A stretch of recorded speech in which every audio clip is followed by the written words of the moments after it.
Podcast Network Asia. You are listening to First Metro Securities Philippine Stock Market Weekly podcast, where we feature timely and relevant discussions on the Philippine stock market and the economy in the hope of providing you investing and trading guidance. Here's your host. Hi investors! This is Anjz from First Metro Securities. If you're looking for trade ideas or wondering which stocks to watch out for, then you're in the right place. Today on Market Bites, I'll walk you through some key points from our latest company update on SM Prime Holdings Inc. We are maintaining our buy call on SMPH with target price at 32 pesos. This implies a 19.2 times PE on FY25F earnings, which takes into account valuations, near -1 SD of historical mean at 23.7 times. Note that SMPH's 1H25 earnings grew 10.9% year-on-year to 24.5 billion pesos, in line with our estimates. Alright, let's break down the main takeaways from the first half of 2025. First, residential and office supply remains elevated. Inventory climbed to 27,275 units from 24,384 in the first quarter. And ready for occupancy units ticked up to 13% from 12%. Office occupancy also eased to 79% from 85%, mostly because of new supply coming in. Second, the good news is malls are doing really well, which helps offset softness in residential and office. Strong performance was led by SM City Lawag, the Mall of Asia redevelopment, steady occupancy at 92%, and rising foot traffic. Third, regional mall expansion is still part of the long-term story. After hitting its 100 mall milestone, the company plans to expand further in Vismin starting 2028, since only 15% of its malls are located there today. Fourth, they're making an entry into the premium residential segment. Upcoming launches in Susana Heights by end 2025 and Makati in 2027 should help long-term growth, though profits from these won't be significant in the near term. And fifth, there could be delays in the reclamation project, given the recent appointment of a new DNR secretary. Still, management is sticking to its goal of starting lot sales by 2026.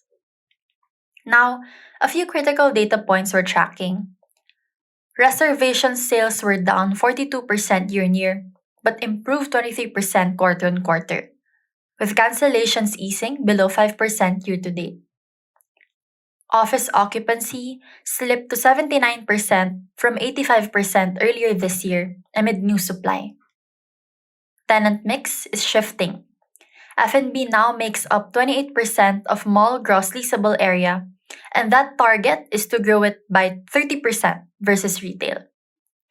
The reclamation project continues to move forward, with sand filling now 76% complete versus 67% last quarter. About 58% of the FY25 capex has already been spent. And speaking of spending, capex hit 37 billion pesos in the first half versus 100 billion pesos full-year target. So, what would make us more bullish? Things like a faster absorption of residential inventory, stronger execution in the premium residential launches, a rebound in office demand, or quicker progress on the Baccay reclamation project.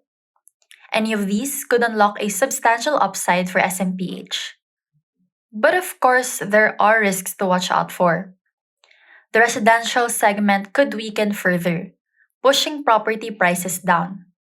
Consumer spending could also slow, which could weigh on mall performance.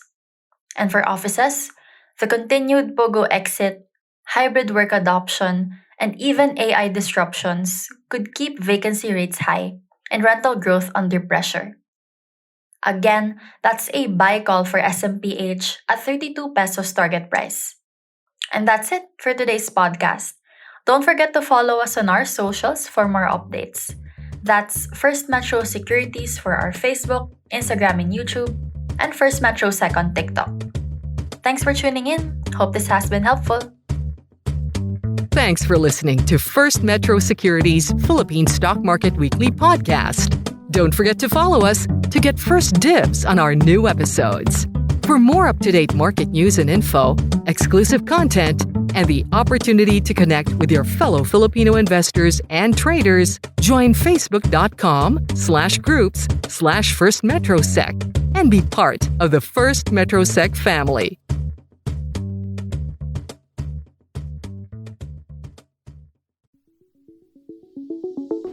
FirstMetroSec is providing this podcast as a general market commentary. Reference to any specific security, product, or entity do not constitute as an offer or a solicitation of an offer to buy or sell any financial instruments or to participate in any particular trading strategy.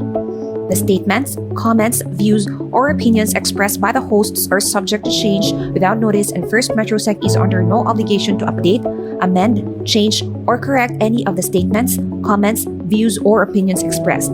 The statements, comments, views, and opinions expressed by the guests are their own and do not necessarily reflect the view of FirstMetroSec. FirstMetroSec disclaims any liability arising from reliance on or reference to any information obtained in this podcast.